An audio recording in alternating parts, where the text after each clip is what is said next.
বাংলাদেশের positive side আমাদের normally খুব রেয়ার ব্যাট করবে, সাথে আটে, পাশাপাশি বলও করে। তো আমার কথা হচ্ছে পর্যাপ্ত সুযোগ দিতে হবে, সেটা সাকলাইন হোক বা রিপন মণ্ডল হোক, আরও যারা এরকম আসতেছে সুযোগ দিতে হবে, ট্রাস্ট থাকতে হবে। মাকে অনেক ভালোবাসি, সেটা হয়তো সামনাসামনি প্রকাশ করতে পারি না। স্পেশালি থ্যাঙ্কস দিতে হয় তামিম ভাইকে।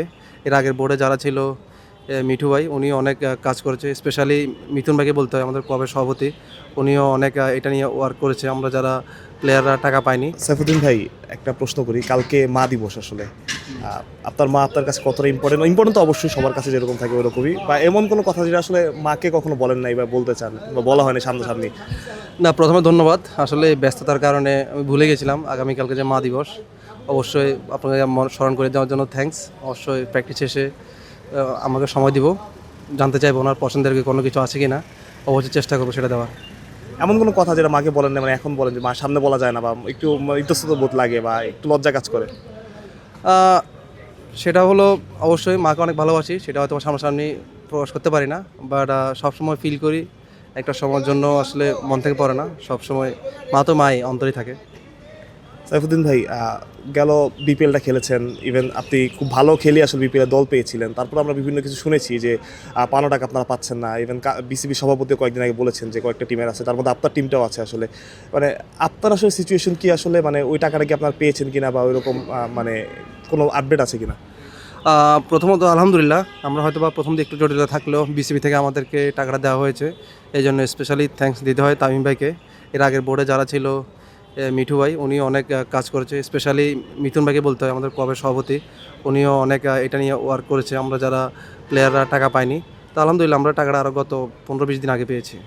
কিন্তু এটা আসলে কতটা হ্যাসেল একজন ক্রিকেটের জন্য? আপনারা ক্রিকেট খেলেন, কষ্ট করলেন, ইভেন সবারই মানে ওই সারা বছর ফোকাসই থাকে যে বিপিএলটা খেলবেন, তারপর ওই সময় টাকা না পাবে, এবং আপনারা অনেকবার চেয়েছেনও, মানে ওইভাবে রেসপন্সও করেন ওইখান থেকে।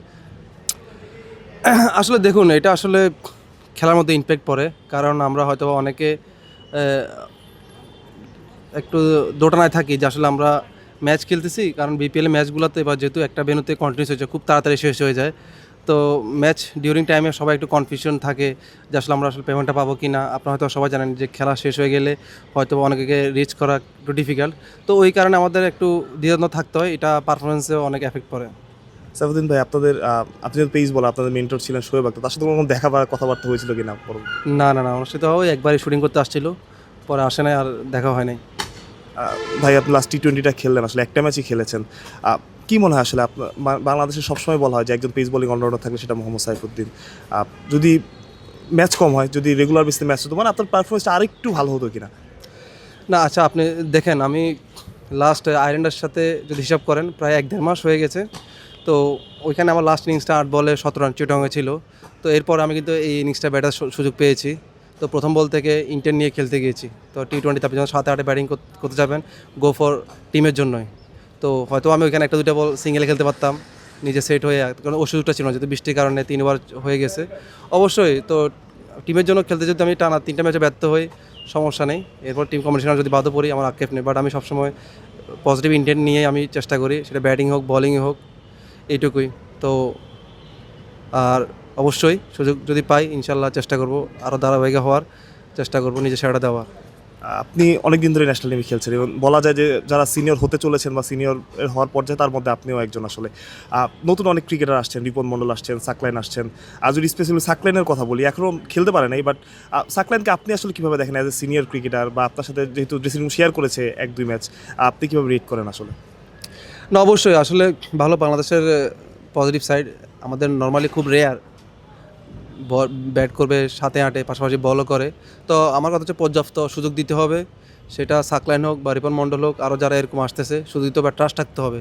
আমি 2-3টা ম্যাচ নিয়ে আসলাম, ইন্টারন্যাশনাল ডোমেস্টিক অনেক তফাৎ থাকে, বাট টানা 1-2টা সিরিজ খেলাতে হবে যে কোনো নতুন কোনো ক্রিকেটার আসলে। অবশ্য সাকলাইনের ভিতরে সে ক্যাপাবিলিটি আছে, তো আশা করি সে সুযোগ পেলে অবশ্যই নিয়ে সেটা দিতে পারবে, আশা করি। সাইফুদ্দিন ভাই, তামিম ইকবাল বিসিবি প্রেসিডেন্ট হয়েছে, তার সাথে কোনো কথাবার্তা হয়েছে কিনা? একসময় সতীর্থ ছিল, এখন তিনি প্রেসিডেন্ট। না, আসলে সত্যি বলতে উনি তো এখন অনেক মহাব্যস্ত। তো এই জন্য ভাইকে ওইভাবে দেখলে হয়তো বা সালাম দিই, বাট ফোনে বা মেসেজটা আসলে দেই না, কারণ অনেক ব্যস্ত থাকে নানা ইস্যু নিয়ে।